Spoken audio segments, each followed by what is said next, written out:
The morphine couldn't touch the real pain. Not the kind that came from watching my phone screen light up with a text at 2:47 a.m. while I lay connected to machines that beeped out the rhythm of my fractured trust. Sorry, honey, couldn't make it. Dad's presentation ran late and we're exhausted. See you tomorrow. Love you. I'd love to know which corner of the globe you're watching from, and if this story speaks to you, make sure to subscribe. Tomorrow's video is one you absolutely can't miss. I stared at those words until they blurred. Tomorrow. Like I was asking them to attend a casual coffee date, not recover from having my gallbladder removed in an emergency procedure that had started 12 hours earlier when I'd collapsed in my Chicago apartment, bile flooding my system, alone and terrified. The hospital chaplain found me crying at 3 a.m., clutching that phone like it held answers instead of excuses. She was a small black woman with silver-streaked hair and eyes that had seen too much human heartbreak to be shocked by mine. Her name tag read Chaplain Williams, but she introduced herself as Grace. "Rough night?" she asked, settling into the visitor's chair that should have held my mother. I tried to speak, but only managed a strangled laugh that turned into a sob. Grace waited, patient as stone, while I gathered the pieces of myself scattered across that sterile room. "They didn't come," I finally whispered. "My parents. I had emergency surgery, and they didn't come." Grace's face remained carefully neutral, but I caught the slight tightening around her eyes. "Where are they?" "Milwaukee. 2 hours away." The words tasted bitter. "Dad had a client presentation this morning.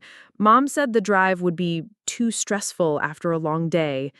What I didn't tell her was that I'd called them at noon when the pain first hit, doubled over in my graphic design studio apartment, bile burning my throat. I'd managed to dial their number between waves of agony. Mom had answered on the fourth ring, distracted. "Sweetheart, can this wait? Your father's practicing his PowerPoint for the Henderson account. You know how important this client is." "Mom, I think I need to go to the hospital. Something's really wrong." "Oh, you probably just ate something bad. Take some Pepto and call me tomorrow." I'd hung up and called an Uber to Northwestern Memorial, my vision swimming as Chicago blurred past the windows. In the emergency room, doubled over a clipboard, I'd written their names as emergency contacts with hands that shook from pain and disbelief. The attending physician, Dr. Martinez, had been the one to make the call while I was being prepped for surgery. Later, through the haze of anesthesia wearing off, I'd heard him on the phone with someone at the nurses' station. "Yes, this is Dr. Martinez at Northwestern Memorial. Your daughter, Rebecca Chen, has just undergone an emergency laparoscopic cholecystectomy. Her gallbladder was severely inflamed and beginning to perforate. She's stable now, but—" "I see. A presentation. I understand work is important, but tomorrow? She'll be here for at least 48 hours for observation. No, I'm afraid visiting hours don't extend that late." I'd pretended to be asleep, but every word had carved itself into my memory like surgical incisions that would never fully heal. Now, at 3 a.m., Grace was the only person sitting beside my bed. Not my parents, not my younger sister Ashley, who was probably asleep in her dorm at Northwestern University, ironically just 15 minutes from this very hospital. I hadn't even bothered calling her. She'd learned her priorities from our parents, and they'd never included me. "Tell me about them," Grace said softly.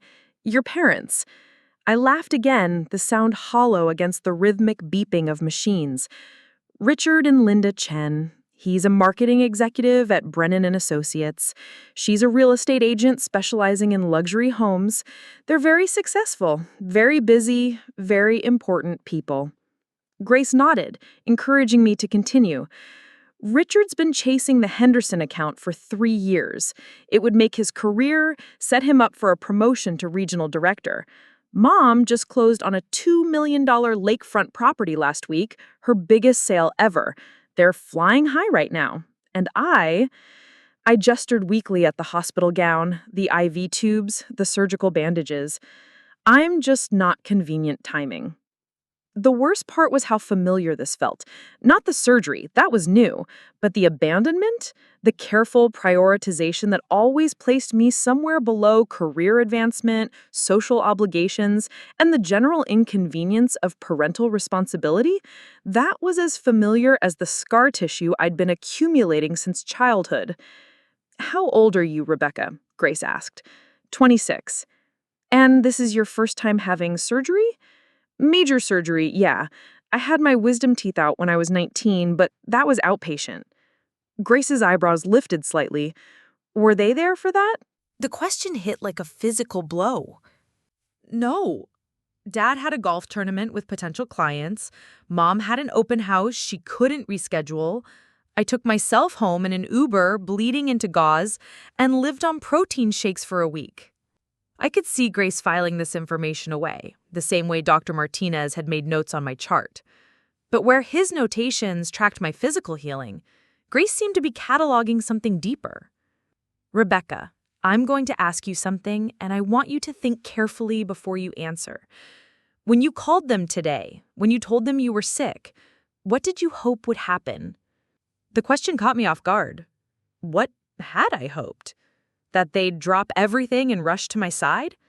That for once their daughter's pain would matter more than their professional ambitions? That they'd prove wrong the voice in my head that whispered I'd always be an afterthought in their lives?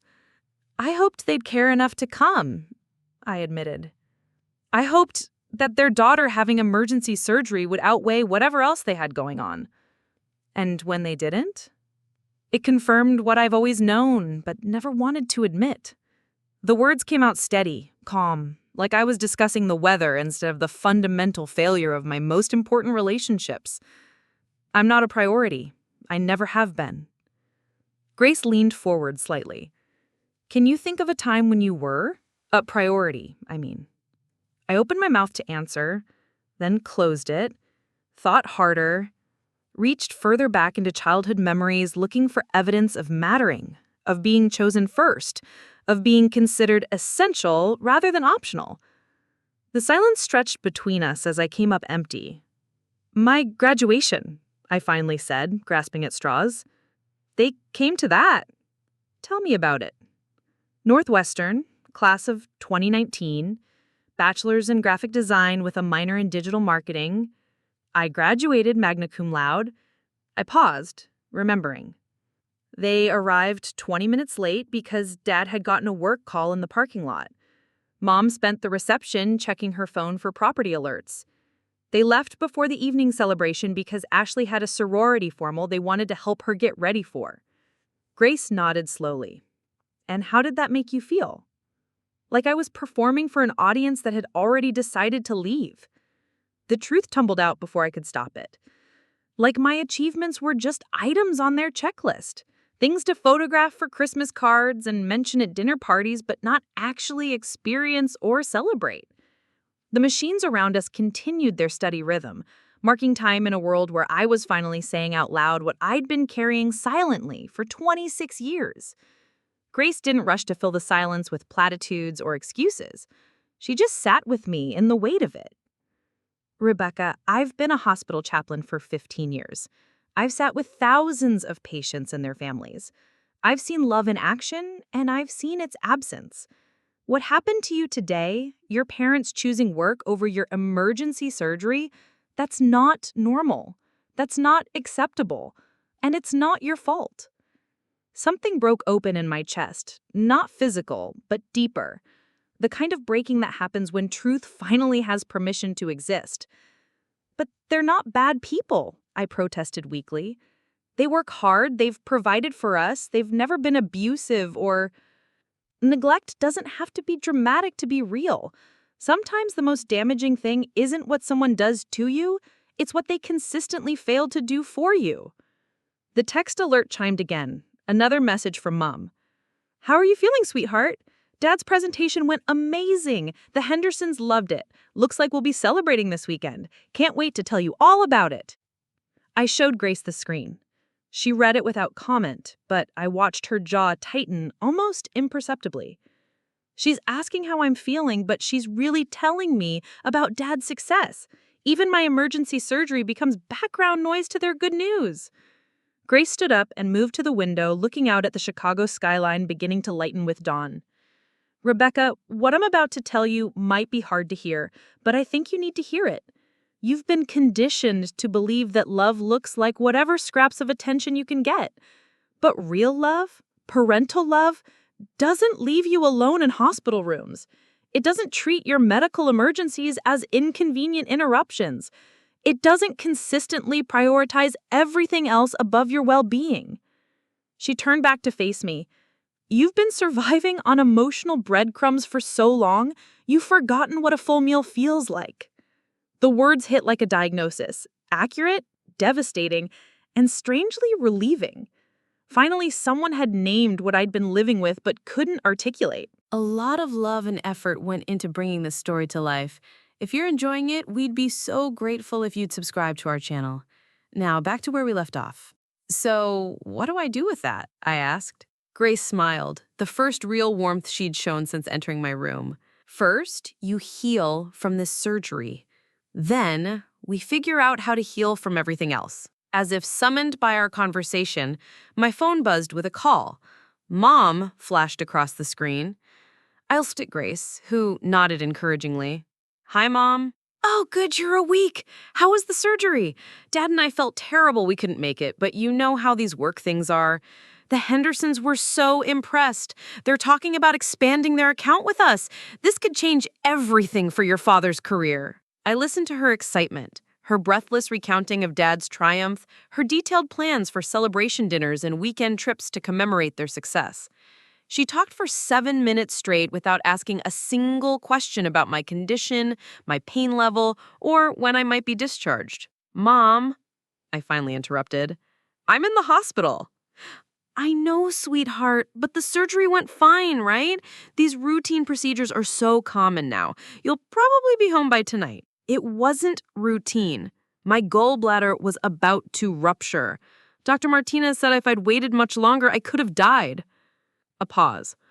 Well, good thing you didn't wait then. Listen, honey, I need to run. I have 3 showings this morning, and the Morrison property is finally getting some serious interest. We'll call you tonight, okay? The line went dead. I stared at the phone, then at Grace, who had witnessed the entire conversation. She hung up, I said numbly. I told her I could have died, and she hung up to go show houses. Grace sat back down beside me, her presence steady and warm in the cold hospital room. Rebecca, some people will never be capable of giving you what you need. The question is, how long are you willing to keep asking them for it? Outside, Chicago was waking up. People were starting their commutes, grabbing coffee, checking emails, living their lives. And somewhere in Milwaukee, my parents were probably getting dressed for work, proud of Dad's presentation success, and already planning their celebration, having filed away my emergency surgery as a minor inconvenience that had resolved itself. For the first time in 26 years, I began to understand that the problem wasn't that I wasn't good enough to be their priority. The problem was that they'd never learned how to make anyone else a priority at all. And I was done teaching them at my own expense. Grace returned the next morning with coffee and the kind of gentle persistence that made avoiding difficult conversations impossible. She'd changed from her formal chaplain attire into jeans and a Northwestern Memorial volunteer t-shirt, making her feel less like hospital staff and more like the friend I'd never known I needed. Tell me about growing up, she said, settling into what I'd started thinking of as her chair. What was it like being Richard and Linda's daughter? I shifted uncomfortably against the hospital pillows. Normal, I guess. They worked a lot. Dad was always climbing the corporate ladder at Brennan and Associates. Mom started in real estate when I was 12 after Ashley was born. They were busy, but that's just how families work, right? Grace's silence spoke volumes. I mean, other kids' parents work too, but I guess other kids didn't spend as much time alone. The summer I turned 8, Dad had been promoted to senior account manager. It meant longer hours, weekend client dinners, and a family vacation to Cancun that got canceled 3 times before Mom finally took Ashley and I alone. I remember sitting in the terminal at O'Hare, watching Dad wave goodbye from outside security, his phone already pressed to his ear for an urgent conference call. "We'll do something special when I get back," he'd promised. "Just the two of us, kiddo." But when we returned from Mexico, Dad had been knee-deep in the Jameson account crisis. Our special father-daughter time had been rescheduled indefinitely, eventually forgotten entirely in the rush of new deadlines and bigger clients. I learned to be self-sufficient early. Ashley was just a baby and Mom was overwhelmed trying to balance work and a newborn. I made my own breakfast, walked myself to school, did my homework at the kitchen counter when Mom was on real estate calls. I was proud of being so independent. Grace nodded encouragingly. What about school events? Parent-teacher conferences, school plays, science fairs? The question hit a nerve I'd thought was long dead. Mrs. Patterson, my third-grade teacher, had selected my solar system diorama for the district science fair. I'd worked for weeks on it, carefully painting planets, researching facts, practicing my presentation. The night before the fair, I'd asked Mom and Dad if they were coming. "Oh, honey, I have a showing that morning," Mom had said, not looking up from her laptop where she was reviewing listing details. "But take pictures. I want to see everything." "Dad?" I'd asked hopefully. "Sorry, kiddo. The Jameson presentation is Monday, and I need to prep all weekend. But you'll do great. You're my little scientist." I stood there in my pajamas, holding my carefully typed presentation notes, feeling something fundamental shift inside me. Not broken, exactly, but dimmed. Like someone had turned down the brightness on my excitement. "I placed second," I told Grace. "Got a blue ribbon." Mrs. Patterson took a photo of me holding it, and I mailed copies to my parents at their offices. Mailed them? They were both traveling that week, separate business trips. Ashley was staying with my Aunt Sarah. Grace's coffee cup paused halfway to her lips. "How old were you?" 9. Almost 10. I tried to make it sound normal, but Grace's expression told me I was failing. Aunt Sarah lived just 20 minutes away. It wasn't a big deal. But it had been a big deal. Aunt Sarah was Mom's older sister, a nurse practitioner with 3 kids of her own. She'd done her best, but I'd felt like an extra puzzle piece in her already complete family picture. Her kids had art supplies and structured activities, and a mother who knew their favorite snacks and bedtime stories. I'd slept on their living room couch for 6 days, grateful but invisible. "Tell me about your birthdays," Grace said gently. My chest tightened. Birthdays had always been complicated in our house. "They tried," I said weakly. Mom usually remembered to order a cake from the grocery store bakery. Dad would grab whatever toy was trending from Target on his way home from work. But even as I said it, I was remembering my 13th birthday. Mom had been showing a multi-million-dollar estate to out-of-state buyers who could only come that weekend. Dad had been at a mandatory company retreat in Wisconsin. Ashley, only 5 years old, had tried to make me a birthday card with crayons and construction paper, but she'd spent most of the day crying because she didn't understand why everyone was gone. I ended up taking Ashley to McDonald's for dinner, using my birthday money from Grandma Chen to buy Happy Meals. We'd sat in a sticky booth while she played with her toy, and I pretended that 13 felt different from 12. A teenager at the next table had noticed us and asked where our parents were. "Business trips," I answered automatically, the lie coming as naturally as breathing. "My sweet 16 was memorable," I continued, the words coming out flat and detached. "Mom had booked the country club, invited 30 kids from my class, ordered this elaborate princess-themed cake. It should have been perfect." Grace waited. The Hendersons called that morning. Emergency meeting about their campaign budget. Dad left at noon, promising he'd be back before the party started. Mom got a call during cake cutting about a celebrity client who wanted to see houses immediately. Apparently, his assistant had specifically requested Mom because of her reputation with high-profile buyers. I could still see her face, torn between her daughter's birthday party and the career opportunity of a lifetime.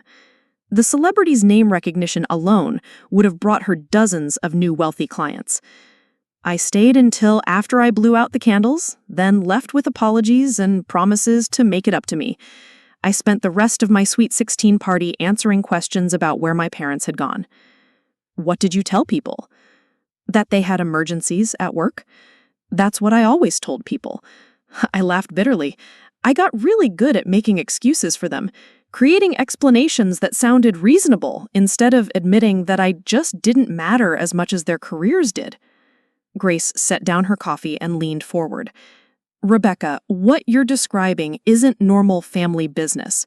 Most parents find ways to prioritize their children's important moments, even when work is demanding. But they weren't neglectful, I protested. They provided for us, paid for college, made sure we had what we needed. Material needs, yes, but what about emotional needs? What about feeling valued, prioritized, seen?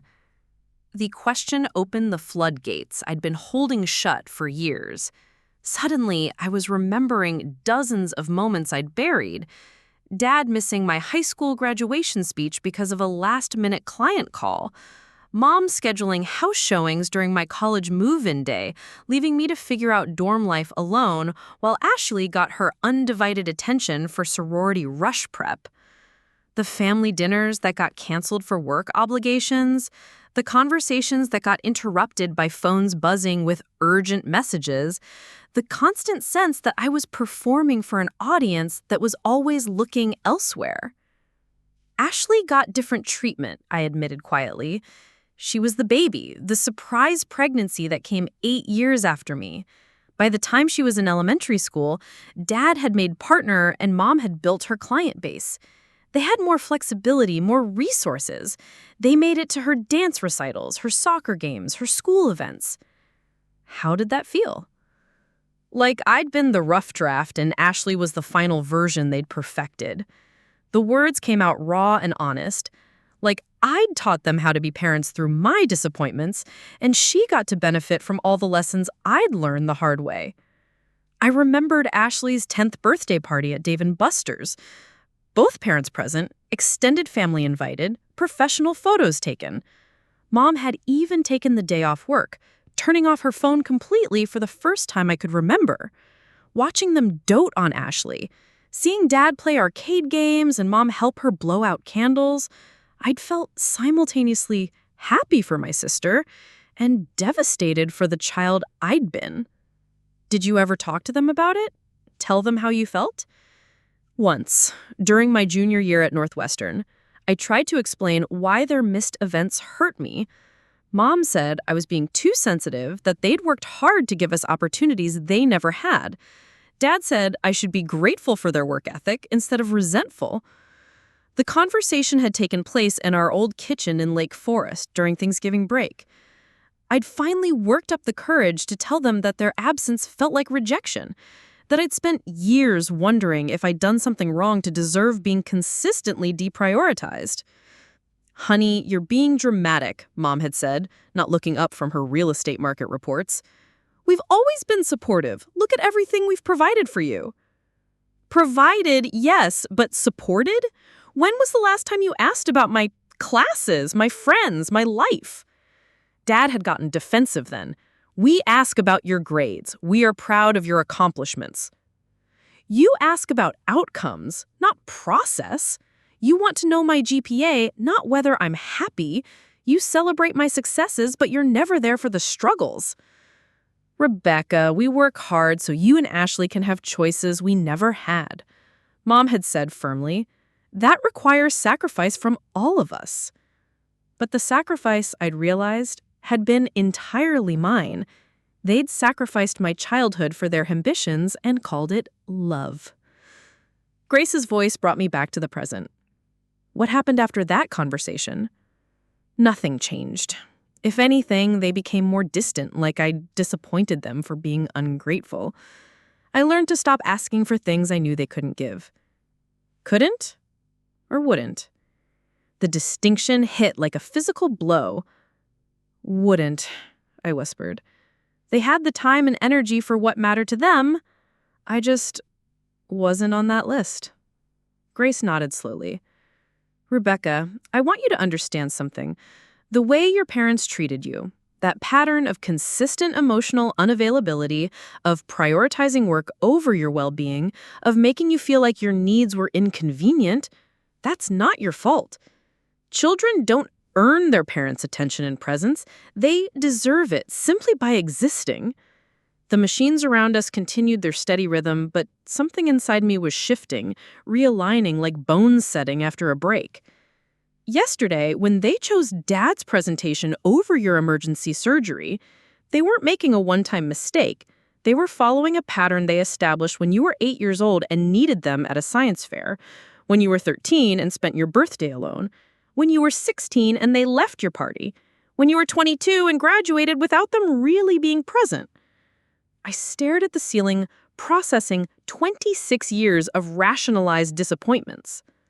The thing is, I said, slowly, I kept thinking that if I just achieved enough, if I was successful enough, independent enough, perfect enough, they'd finally see me.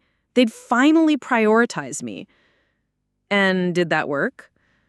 I thought about my magna cum laude graduation, my job at a prestigious design firm, my spotless apartment, my careful management of their expectations. No, it just made me better at not needing them. Grace smiled sadly. You became so good at not needing them that you forgot you had the right to be needed in return. The truth of it settled over me like a heavy blanket. I'd spent my entire adult life trying to earn something that should have been freely given. I'd become an expert at minimizing my own needs, at being low maintenance, at never asking for more than scraps of attention. And yesterday, lying in pre-op prep with my gallbladder about to rupture, I'd still been making excuses for why they couldn't come. Grace, I said quietly, I think I need to understand something. Is this normal? Do other families work this way? She shook her head gently.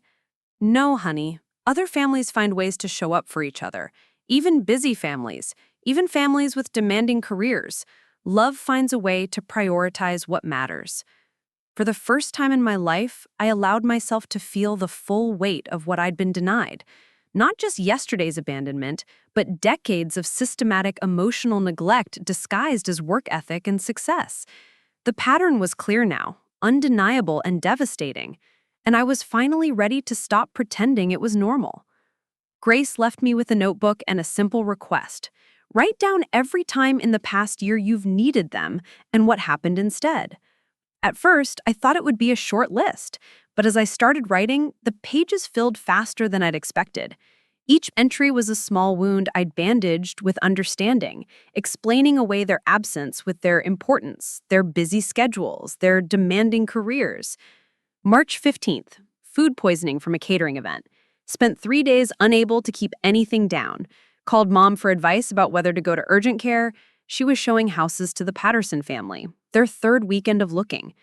Just drink plenty of fluids, honey. It'll pass. Never called back to check on me. May 8th, car accident on Lakeshore Drive. Minor fender bender, but my Honda was undrivable. Called Dad while waiting for the tow truck. Can't you just call AAA? I'm in the middle of quarterly budget meetings with the Henderson team. This could determine the entire Q3 strategy. June 22nd. Panic attack during a particularly stressful project deadline. First one I'd ever had. Couldn't breathe, thought I was having a heart attack. Called both parents from my office bathroom floor. Dad's assistant answered, he was in meetings all day. Mom's voicemail was full. August 3rd. Ashley's dramatic breakup with her college boyfriend. I spent 12 hours on the phone with her, canceled my weekend plans to drive to Evanston and take her out for comfort food. When she called her parents crying, they both immediately cleared their schedules. Dad canceled a golf game, Mom rescheduled 2 showings. They drove down together that same evening. That last entry made me stop writing. The contrast was so stark, so undeniable, that I had to read it 3 times to believe my own handwriting. When Ashley needed them, they moved heaven and earth. When I needed them, I got voicemail. I kept writing, documenting a year of small abandonments that I'd normalized, rationalized, accepted as the price of having successful parents. But seeing it all listed chronologically, the pattern became impossible to ignore. Dr. Martinez stopped by during afternoon rounds, checking my incision sites and reviewing my recovery progress. He was a kind man in his 50s, with the gentle manner of someone who'd delivered difficult news too many times to count. "Your healing is progressing well," he said, making notes on his tablet. "Pain levels manageable?" "Yes, thank you." "Dr. Martinez, can I ask you something? Yesterday, when you called my parents, what exactly did you tell them?" He paused, stylus hovering over the screen. "I explained that you'd undergone emergency surgery for acute cholecystitis. Your gallbladder was severely inflamed and showing signs of perforation. Without intervention, you could have developed sepsis or peritonitis, both potentially life-threatening conditions." "And they said they couldn't come because of work?" His expression grew carefully neutral. "I've been practicing emergency medicine for 22 years, Miss Chen. I've made thousands of these calls to family members. I can count on one hand the number of times parents didn't immediately drop everything to be here." The weight of his professional experience gave gravity to what I'd been trying to minimize. "Is that unusual, their response?" "In my experience, yes. Most parents hearing that their child nearly died and is alone in the hospital after emergency surgery, they find a way to be here. They take leave, they reschedule meetings, they drive through the night. Family emergencies tend to put other priorities in perspective." He sat down in the chair Grace had vacated, his demeanor shifting from doctor to something more personal. "Miss Chen, I have 3 daughters. The youngest is about your age. If any of them called me from a hospital, even for something minor, I'd be there before they finished explaining what happened. That's not exceptional parenting. It's basic love." His words hit harder than any pain medication could touch. Basic love. Something so fundamental that its absence had become my normal. "Can I ask about the Chaplain program?" I said. "How does someone end up with a chaplain visit?" "Hospital policy requires chaplain notification for patients who undergo emergency surgery without family present. It's not a common situation. Most people have someone." Most people have someone. The phrase echoed in my mind long after he left. Grace returned that evening with takeout Thai food, the first real meal I'd had interest in since surgery. She read through my notebook while I picked at pad Thai, her expression growing more serious with each page. "Rebecca, this isn't just a pattern. This is systematic emotional neglect." "That sounds so dramatic. Does it? Look at this entry from September. You were in the emergency room for a severe allergic reaction, and your mother couldn't leave her open house because the buyers were very motivated. You spent 4 hours alone getting treated for anaphylaxis." I'd forgotten about that incident, or rather, I'd filed it away under things that worked out fine anyway. But Grace was right. Anaphylaxis could have killed me, and Mom had prioritized a real estate transaction. "Here's what I want you to consider," Grace continued. "What would have happened if Ashley had been the one with the allergic reaction?" I didn't need to consider it. I knew. Ashley's emergency would have become the most important thing in both their worlds. Mom would have raced to the hospital, probably breaking traffic laws. Dad would have left whatever meeting he was in. They would have been there, holding her hand, demanding updates from doctors, refusing to leave until she was completely stable. It would have been different, I admitted. Why? The question hung in the air like a challenge. Why was Ashley's well-being worth disrupting their lives, but mine was something to be managed around their schedules? Maybe because she's younger, still needs more support. Grace's expression told me we both knew that wasn't true. Or maybe I continued slowly because they see her as more valuable, more worthy of their time and attention. What makes someone worthy of their parents' love and attention, Rebecca? I don't know, achievement? Success? Being low maintenance and not causing problems? Those might earn approval, but love, real parental love, isn't earned. It's given freely. You don't have to qualify for it. I thought about Ashley's phone calls to our parents. She never apologized for needing them, never prefaced her requests with assurances she understood how busy they were. She simply called and expected them to care, and they always did. Meanwhile, I'd spent years perfecting the art of needing nothing, asking for nothing, being grateful for scraps. Grace, I need to show you something. I pulled out my phone and scrolled to my text thread with Mom. Look at how I communicate with them. The messages told their own story. Me. Hi, Mom. Hope your showing went well today. Don't want to bother you, but had a quick question about health insurance if you have a spare minute. No rush at all. Me. Dad, saw the news about Brennan and Associates landing the Morrison account. So proud of you. Hate to ask when you're celebrating, but could I get advice on my 401k? Only when convenient. Me. Mom, I know you're super busy with the lakefront property, but when you have time, no pressure, could you look at this lease agreement? My lawyer friend is out of town. Thanks, and sorry to bother. Grace read them silently, then looked at me with something close to heartbreak in her eyes. Rebecca, you're apologizing for existing. You're asking for forgiveness before you even make a request. You're treating basic communication with your parents like you're imposing on strangers. She was right. Every interaction was carefully crafted to minimize inconvenience, to acknowledge their importance, to show gratitude for any attention they might spare me. Now look at Ashley's text to them. I scrolled to the family group chat showing Grace Ashley's recent messages. Ashley, Dad need $200 for textbook. Mom, can you come help me move my dorm furniture this weekend? Emergency! Need you to call the bursar's office about my tuition payment. No apologies, no elaborate justifications, just direct requests from a daughter who expected her parents to prioritize her needs. And they always did. She expects them to show up, I whispered.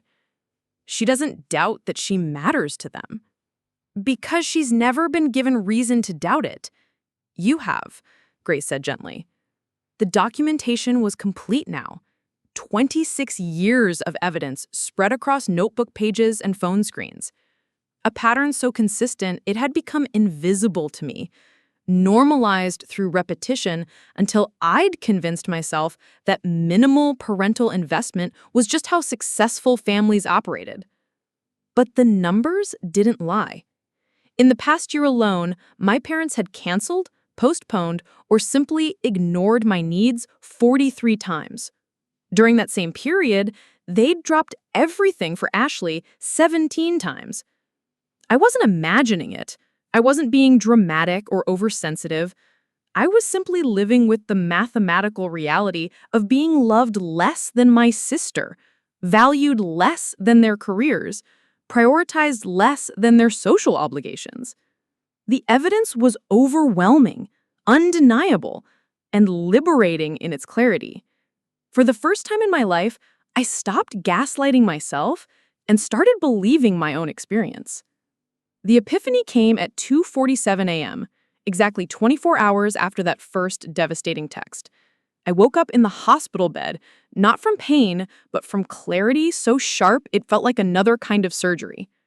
I was done waiting for them to love me properly.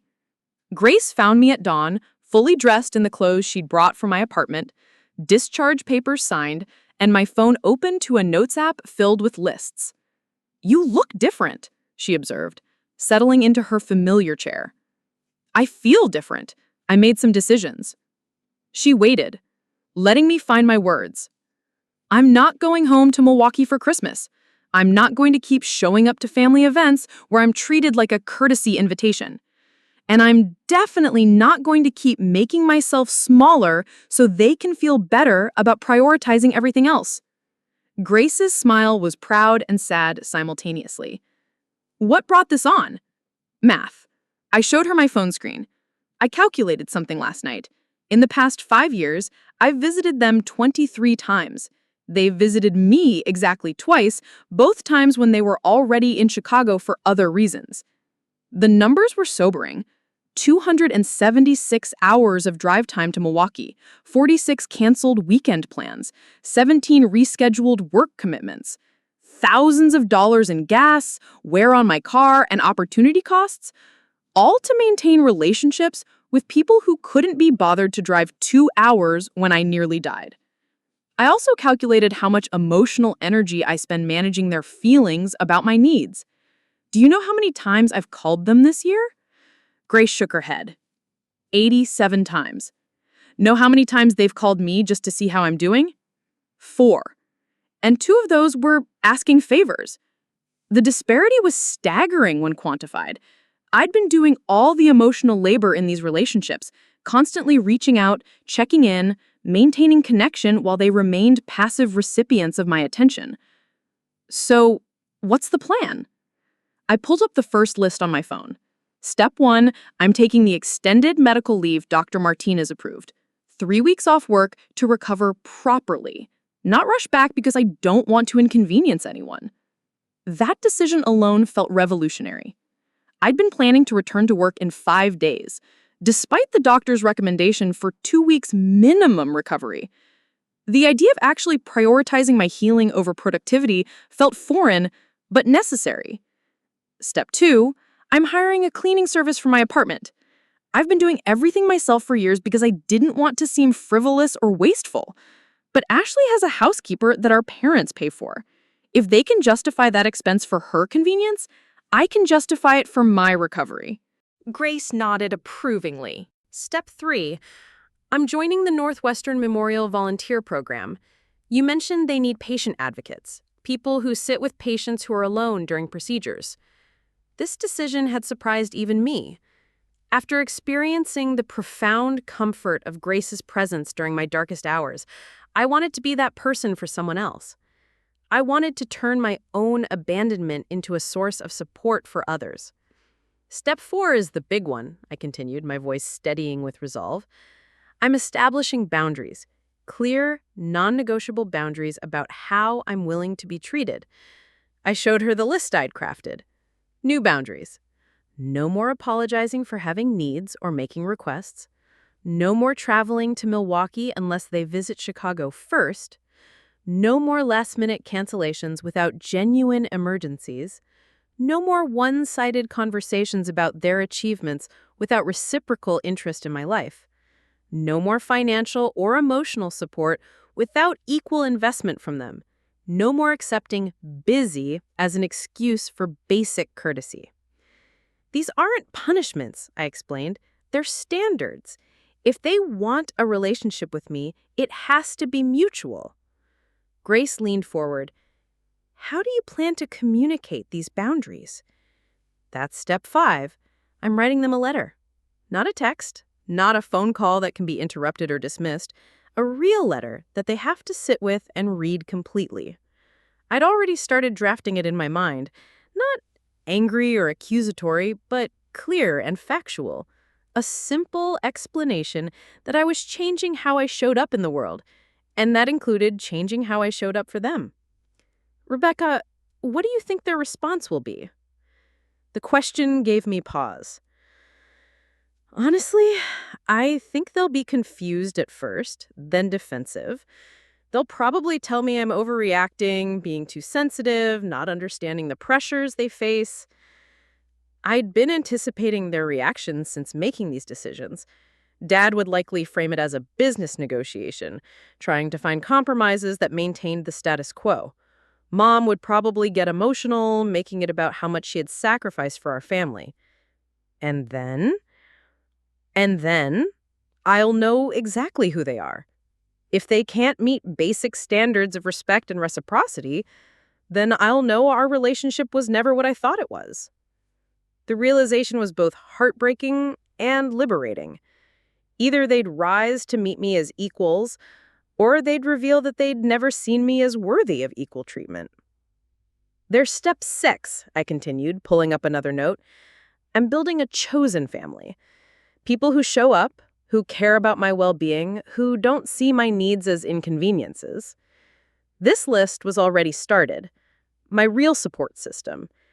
Grace, who'd become more than a chaplain. She'd become the mother figure I'd never had. Dr. Sarah Kim, my colleague at the design firm who'd been checking on me daily. Marcus and Jenna, my neighbors, who'd offered to help with groceries during recovery. The Northwestern Memorial Volunteer Community. My Tuesday evening art class group. These were people who'd proven their care through actions, not just words. They were building something I'd never experienced, relationships based on mutual investment rather than biological obligation. I'm also going to therapy, I announced. real therapy, not just crisis counseling. I need to understand how I got to 26 without recognizing that I deserved better. Grace's expression grew thoughtful. What do you hope to gain from therapy? I want to understand why I've been so willing to accept scraps. Why I've spent my entire adult life trying to earn something that should have been freely given. I want to learn how to expect more from people instead of being grateful for the bare minimum. The therapy decision felt crucial. I suspected there were patterns I'd learned in childhood that had shaped all my relationships, not just with my parents, but with friends, romantic partners, even colleagues. If I was going to change my life, I needed to change the fundamental beliefs about my worth that had guided my choices. Step 7, I said, scrolling to my final note. I'm going to stop lying to other people about how my family treats me. This realization had come during a conversation with my colleague Sarah, who asked why my parents hadn't visited after my surgery. I'd automatically launched into explanations about their busy schedules, important work commitments, understandable delays. I've been protecting their reputation at the expense of my own truth, I told Grace. When people ask about my family, I create these elaborate justifications for their behavior instead of just being honest about what it's like. Grace nodded knowingly. Covering them keeps you isolated. It prevents other people from offering support or validation. Exactly. And it maintains this fiction that our family is normal, functional, loving, but it's not. And pretending it is just perpetuates the problem. I thought about all the conversations I'd had over the years, carefully crafting narratives that made my parents sound busy but caring, absent but well-intentioned. I'd become their public relations manager, spinning their neglect into acceptable explanations. No more, I said firmly. If someone asks why they weren't here, I'm going to tell the truth. They prioritized work over their daughter's emergency surgery. Let them deal with the consequences of their choices instead of me managing other people's impressions of them. Grace was quiet for a long moment, then smiled with something that looked like maternal pride. Rebecca, 3 days ago, you were making excuses for why they couldn't visit you in the hospital. Now you're establishing boundaries that require them to treat you with basic respect. That's not just healing from surgery, that's healing from a lifetime of accepting less than you deserved. She was right. This wasn't just about one missed hospital visit. It was about fundamentally restructuring my understanding of my own worth and what I was willing to accept from the people in my life. The girl who'd driven herself to the emergency room, apologizing for the inconvenience, was gone. In her place was a woman who expected to matter. The letter took me 3 days to write, not because I didn't know what to say, but because I kept catching myself softening the language, apologizing for my feelings, making excuses for their behavior, even while calling it out. Grace helped me edit out every apology, every justification, every careful phrase designed to protect their feelings at the expense of my truth. The final version was 2 pages, typed on hospital letterhead that Dr. Martinez had provided, a stark reminder of where I was writing from and why. Dear Mom and Dad, I'm writing this from Northwestern Memorial Hospital, where I've spent the past 4 days recovering from emergency gallbladder surgery. Alone. I want to be clear about what happened. On Monday, I called you from my apartment, doubled over in pain, asking for advice about whether to go to the emergency room. You told me to take Pepto-Bismol and call back tomorrow. I took myself to the hospital, where doctors determined my gallbladder was severely inflamed and beginning to perforate, a condition that could have killed me. Dr. Martinez called you both before my surgery to explain the situation and the risks. You were told I could die without immediate intervention. You chose not to come because Dad had a presentation with the Henderson account. This isn't about one missed visit. This is about a pattern that has defined our relationship for 26 years. I have documented 43 times in the past year alone where I needed support and received excuses instead. During that same period, you dropped everything for Ashley 17 times. I will no longer pretend this is normal or acceptable. Moving forward, our relationship will operate under new terms. I will not visit Milwaukee unless you visit Chicago first, demonstrating equal investment in maintaining our relationship. I will not accept last-minute cancellations unless there are genuine emergencies, and work commitments do not qualify as emergencies. I will not provide emotional, financial, or logistical support without reciprocal care from you. I will not apologize for having needs or making reasonable requests for support. I will not engage in conversations where I'm expected to celebrate your achievements while you show no interest in my life. These aren't punishments, they're standards. If you want a relationship with me, it must be based on mutual respect and investment. I'm taking 3 weeks of medical leave to recover properly. I will not be available for phone calls, texts, or visits during this time unless you're prepared to have a substantive conversation about how our family dynamics need to change.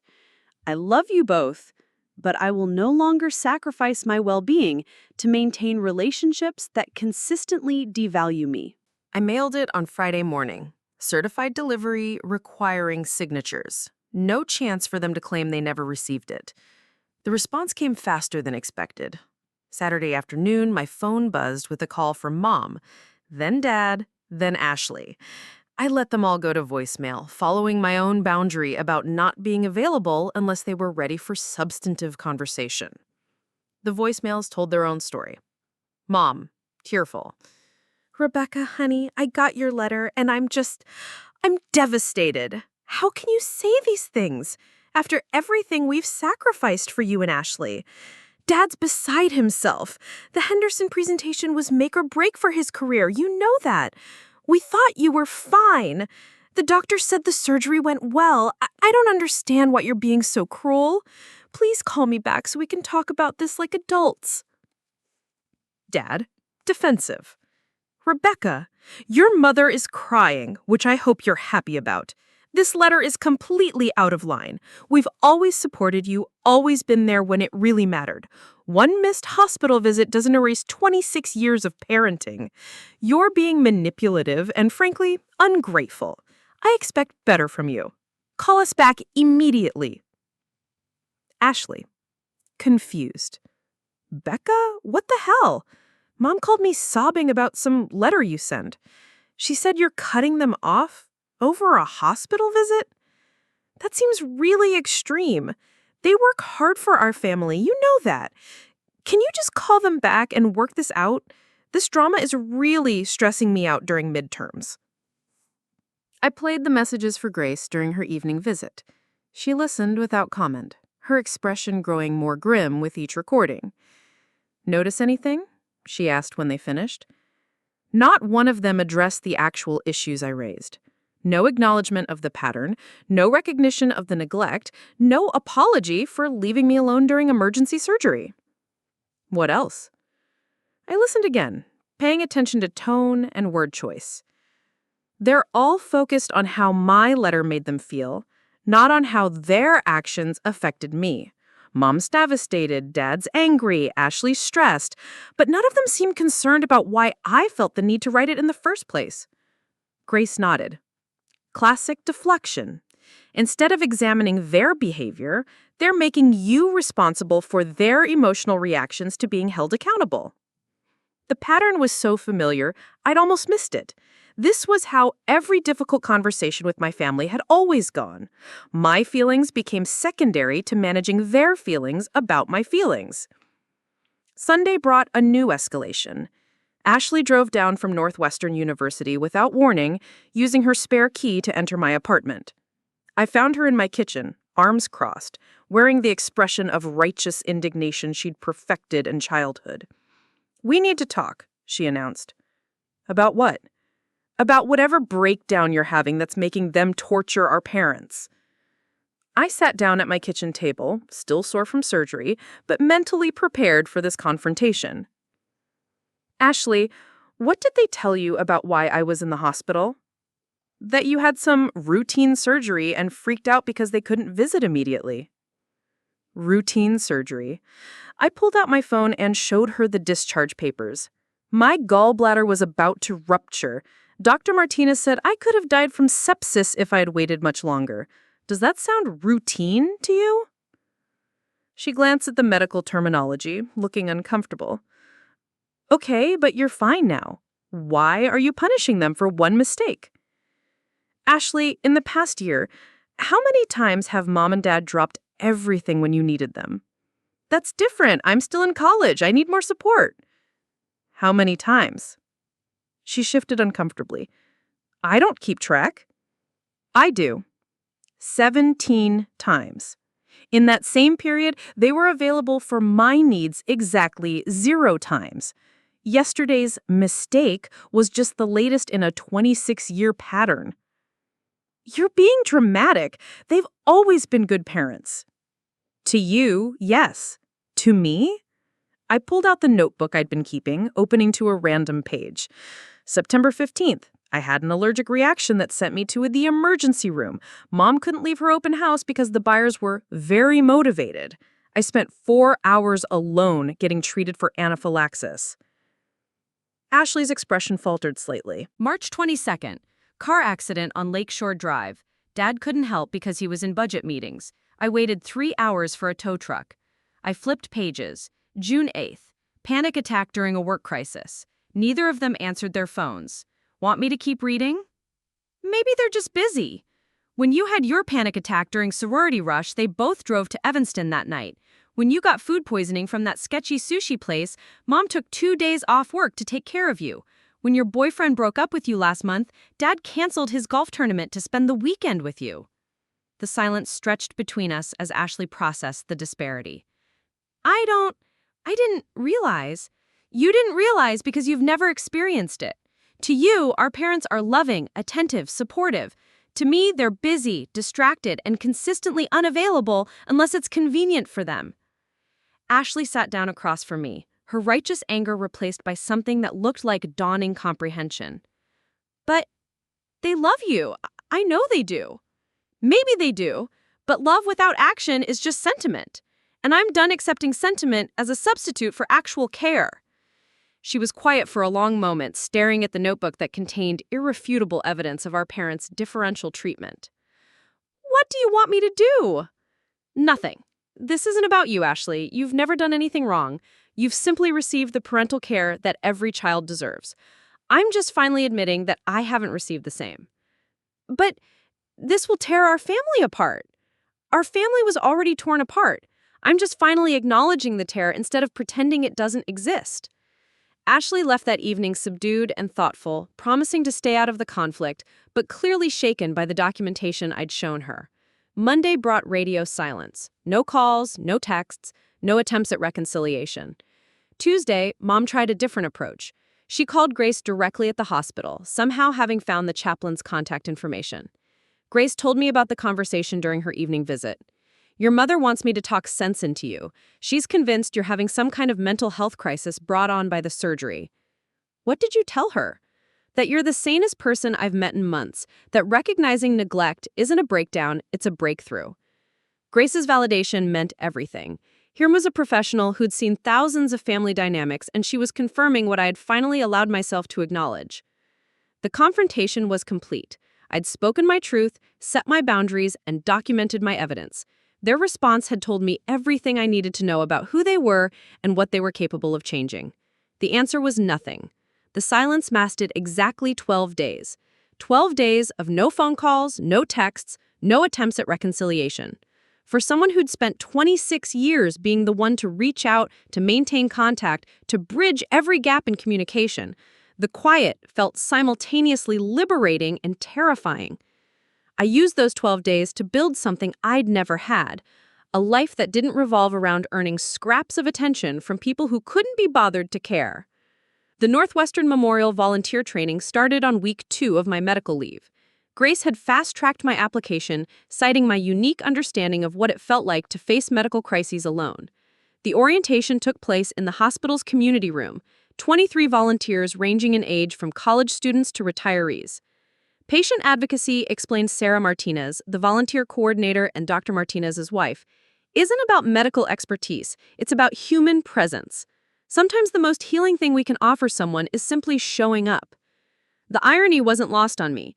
I was learning to show up for strangers because my own family had never learned to show up for me. My first assignment was Margaret Williams, an 84-year-old woman scheduled for knee replacement surgery. Her daughter lived in Seattle, her son in Denver. Like me, she'd be facing a medical procedure without a family present. I met her the night before surgery, finding her in room 314, staring out the window at the Chicago skyline. She was tiny, barely 5 feet tall, with silver hair pinned in a neat bun and hands that shook slightly from arthritis. "You must be Rebecca?" she said, her voice carrying a faint trace of a southern accent. "The chaplain told me you'd volunteered to sit with me." "If you'd like company, I know what it's like to go through surgery alone." Margaret's eyes sharpened with interest. "Do you now? What happened to your people?" "They had more important things to do." She nodded slowly. "Mine are just too far away. Different kind of alone, I suppose, but all the same." We talked for 3 hours that evening. Margaret had been a high school English teacher for 42 years, had buried a husband, and raised 2 children who'd built lives on opposite coasts. She spoke about the isolation of aging, the way medical procedures became scarier when you faced them without someone to hold your hand or advocate for your comfort.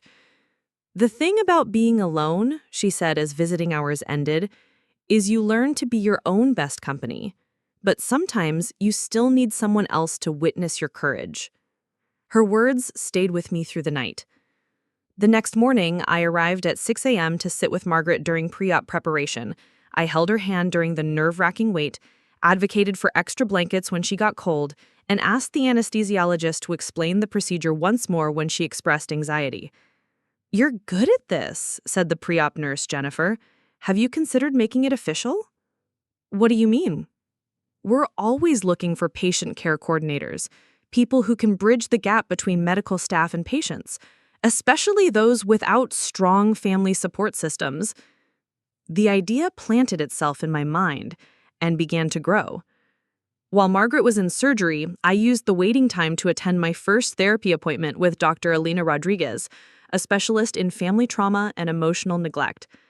Grace had recommended her, describing her as someone who understood the unique damage caused by parents who provided material support while withholding emotional care.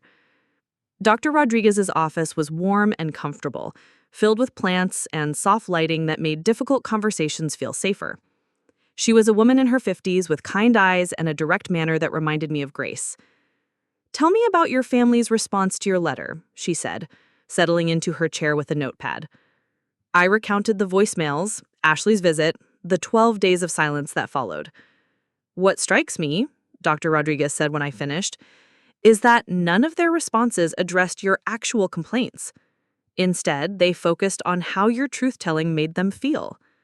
That's what Grace said, too.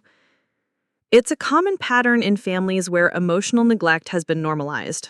The neglected child learns that their role is to protect the parent's self-image, even at the expense of their own well-being. She pulled out a diagram showing family roles in dysfunctional systems. "You've been what we call the invisible child, the one who learns to need nothing, ask for nothing, be grateful for scraps. Ashley sounds like the golden child, the one who receives consistent attention and support. Is it possible to change those roles?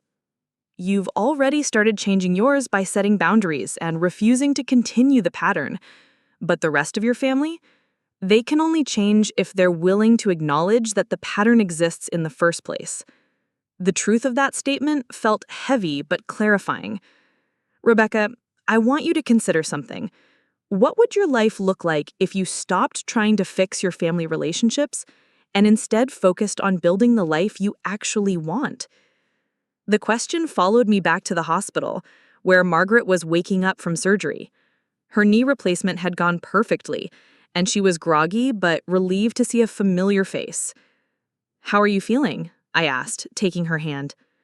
Like I've been hit by a truck, but a truck that fixed my knee, she said with a weak smile. Rebecca, thank you for being here. I know we just met, but having someone who cared enough to show up, it made all the difference.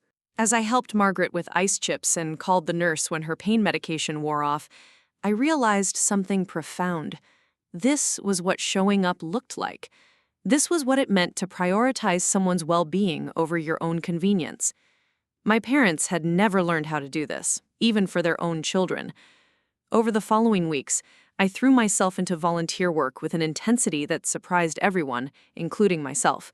I sat with James, a 40-year-old construction worker whose wife couldn't get time off work for his hernia surgery. I accompanied Maria, a college student whose parents lived in Mexico and couldn't afford to travel for her appendectomy. I held hands with Robert, a divorced man whose adult children were too busy with their own lives to visit during his heart procedure. Each person taught me something new about resilience, about the difference between being alone and being lonely, about the healing power of having someone simply witness your vulnerability. Jennifer, the pre-op nurse, approached me after my third week of volunteering. Rebecca, I've been watching you work with patients. You have a natural gift for this. Have you ever considered healthcare as a career? I am in graphic design. I know, but you might want to think about patient advocacy as more than volunteer work. Northwestern has a new program for patient care coordinators, people who help navigate the medical system, especially for patients without strong family support. It requires some additional training, but with your experience and instincts, she handed me a brochure for a certification program. Patient Care Advocacy, it read. Make a difference in people's most vulnerable moments. That evening, I called Ashley. It was the first time I'd initiated contact with anyone in my family since sending the letter. Becca? She sounded surprised. How are you? Are you okay? I'm good. Really good, actually. I wanted to tell you something. Are you calling to apologize to Mom and Dad? Because they're really hurt. No, Ashley. I'm calling to tell you I'm thinking about changing careers. I've been volunteering at the hospital, working with patients who don't have family support during medical procedures. I'm considering becoming a certified patient advocate. Silence on the other end. You're making major life decisions without talking to the family? I'm making decisions based on what feels meaningful to me. For the first time in my life, I'm doing something because it matters to me, not because it will earn approval from people who were never going to give it anyway. But Mom and Dad could help you think through the career change, the financial implications. Ashley, when was the last time they asked about my current job? Do you even know what I do as a graphic designer? Another silence. You design graphics? I create visual communication strategies for nonprofit organizations. I help charities tell their stories in ways that inspire donations and volunteer engagement. I've been doing it for 4 years. I've won industry awards. I've helped organizations raise millions of dollars for causes like childhood cancer research and homeless services. I didn't know. Because they never asked, and you never asked. But the family I'm building now, Grace, the other volunteers, my therapy group, my patients, they ask. They care about what matters to me. Ashley was quiet for a long moment. Becca, I think I'm starting to understand what you meant about differential treatment. What do you mean? I was talking to my roommate about all this, and she asked me to describe what kinds of support our parents give each of us. When I listed everything they do for you, and then tried to list what they do for you, the lists weren't even close. It was the first acknowledgement from any family member that the disparity existed. I'm not angry at you for receiving that support, Ashley.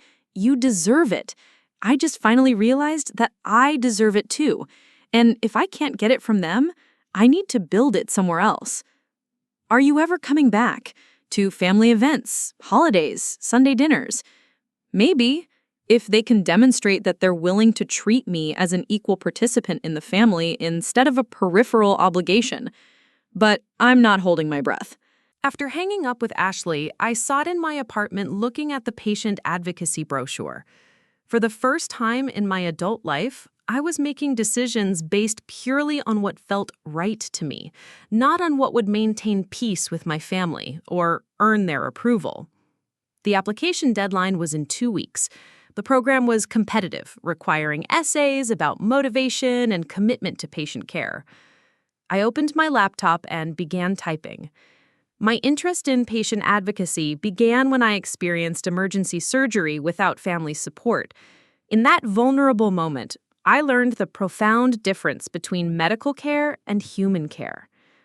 As I wrote about my own experience and my work with patients like Margaret, James, Maria, and Robert, I realized something beautiful was happening. I was transforming my own abandonment into a source of healing for others. My parents' inability to show up for me was becoming my ability to show up for people who needed it most.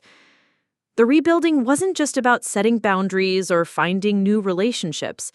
It was about discovering who I was when I stopped trying to be who they needed me to be.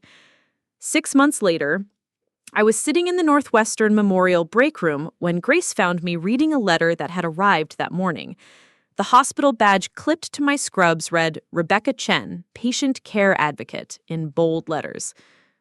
"Good news or bad news?" Grace asked, settling into the chair across from me with her afternoon coffee. "Strange news." I held up the letterhead. "Brennan and Associates. Dad got promoted to regional director." Grace's eyebrows lifted. "How do you feel about that?" Proud of his achievement and completely unsurprised that I learned about it from his company's press release rather than from him directly. The promotion announcement had been featured in the Milwaukee Business Journal. Richard Chen, the article read, had secured the largest client acquisition in company history with his innovative Henderson account strategy. He was being relocated to oversee Brennan's entire Midwest operation. "Have they reached out at all since your letter?" "Twice. A Christmas card with a generic family photo and 'Love, Mom and Dad' printed inside. Now personal note. And a text last month asking if I could recommend a graphic designer for Ashley's sorority formal invitations." Grace shook her head in amazement. "They asked you for professional favors without acknowledging the boundaries you set?" I didn't respond to either contact, but I did track the pattern. I pulled out my phone, showing her a note I'd been keeping. 6 months of complete radio silence, except when they needed something from me. It's actually remarkable how consistent they are.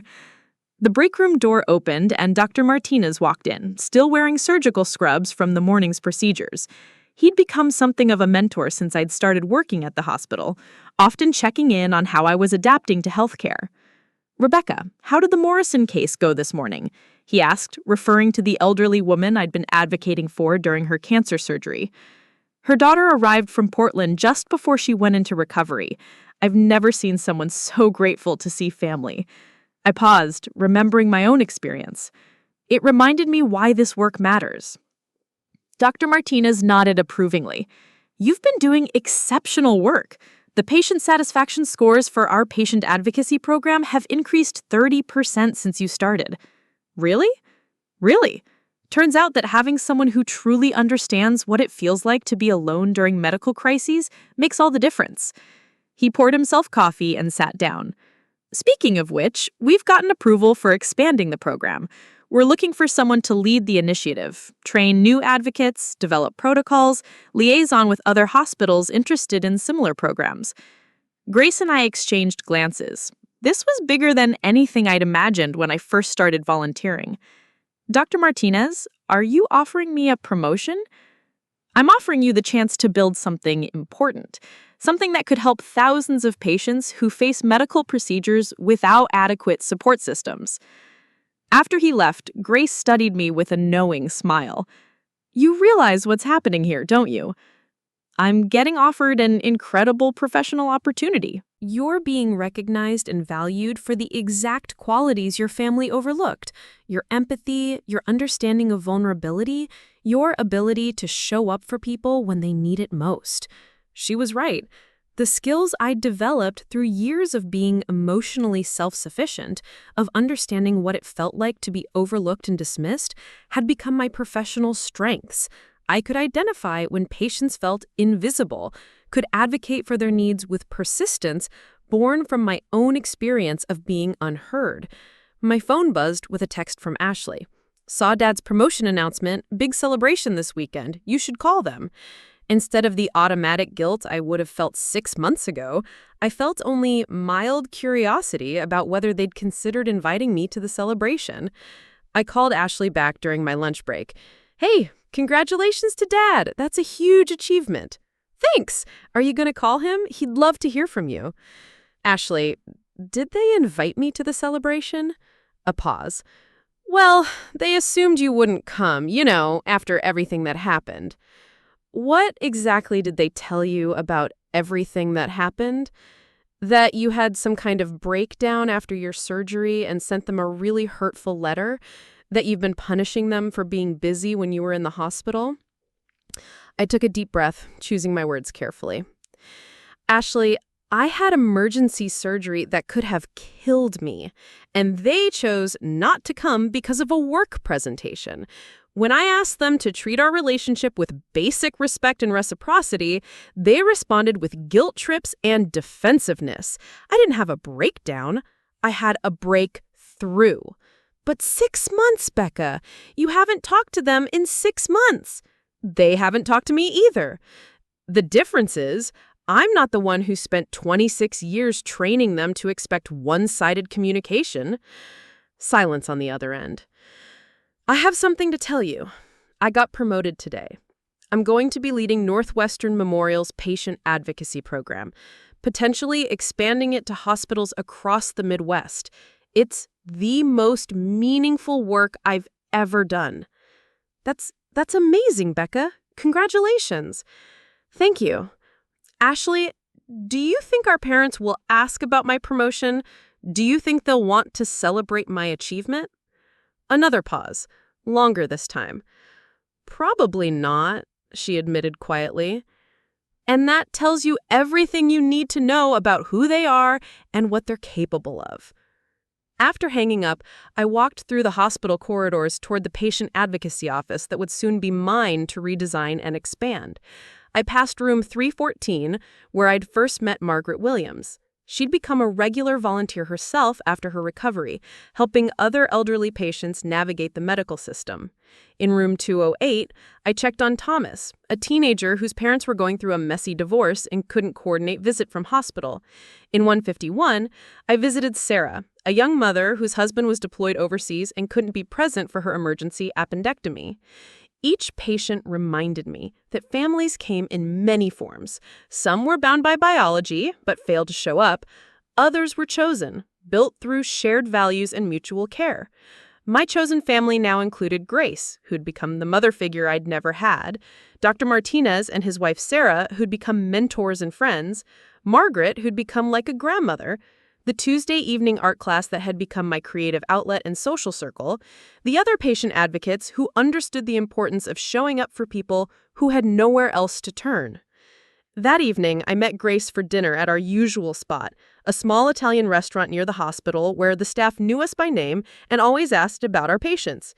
I keep thinking about something, I told her over pasta and wine. 6 months ago, I was devastated that my parents couldn't love me the way I needed. Tonight, I'm surrounded by people who do. Grace raised her glass. To families we choose and families who choose us back.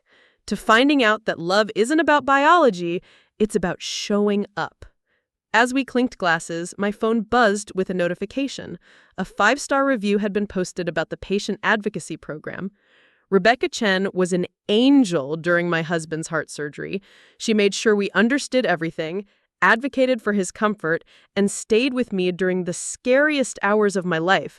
I can't imagine going through that experience without her support.